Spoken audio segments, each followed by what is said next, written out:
A team scores, goes 1-0 up, and then just stops. They stop attacking, they drop everyone back. It looks like they gave up. Fans scream at the screen, "Play football, you cowards." But here is the truth, they did not give up. They just switched on the most hated weapon in football, parking the bus. And when it works, it is genius. It has knocked out giants. It has won World Cup games. It has broken the best teams alive.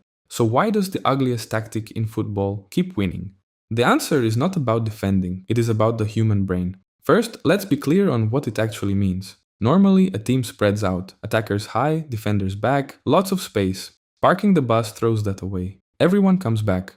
Two tight rows of defenders. A wall in front of the goal. The name comes from a legendary insult. A furious manager once said the other team parked the bus in front of the goal. He meant it as an insult. Defenders everywhere took it as a compliment. Because parking the bus does one thing perfectly. It deletes space. And space is the only thing attackers actually need. Take away the space and you take away the game. Quick one. If you have ever screamed at a team for defending like this, you are going to love the psychology coming up. So subscribe. It's free, unlike a bus. Now, the good part. Why this breaks people's minds. Here is what nobody tells you. Parking the bus is a psychological weapon. The attacking team has all the ball, 70–80% possession. And slowly that turns from an advantage into a trap. Because now every single thing that goes wrong is your fault. Miss a chance and the pressure builds. Miss another and it doubles. The defenders have nothing to lose. You have everything to lose. And the human brain does not think clearly under that kind of pressure. You start forcing passes, taking wild shots,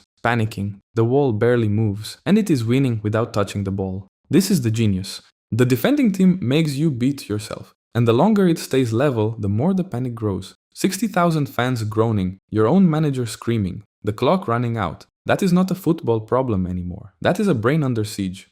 But there is something even deeper going on here. Defending in a tight pack is not a modern idea. It is a primal one. For thousands of years, humans survived by grouping together to protect what mattered. A wall of bodies protecting the cave, the camp, the tribe.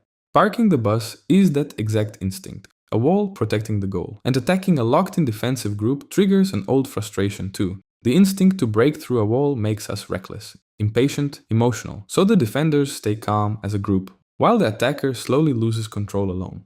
It is the oldest psychological battle there is. The pack versus the hunter. And on a football pitch, the pack usually wins. So why do fans hate it so much? Because we do not watch football to see survival. We watch it to see glory. Parking the bus is the opposite of glory. It is pure, cold survival. But here is the uncomfortable part. It works again and again. The smaller team with worse players beats the giant by refusing to play their game. It is not pretty, but it might be the smartest tactic in the sport. So next time a team parks the bus, do not just boo. Watch a group of humans using an instinct older than football itself. So that is the ugly genius of parking the bus. Delete the space, break the brain, trust the pack. Now I want to hear from you. Down in the comments, is parking the bus clever tactics or is it killing football? Tell me and check the pinned comment. I left a little tactical challenge for you. Subscribe if you want to understand football deeper than anyone around you. Now you see the genius nobody else does. The game has not changed. You have. You're welcome.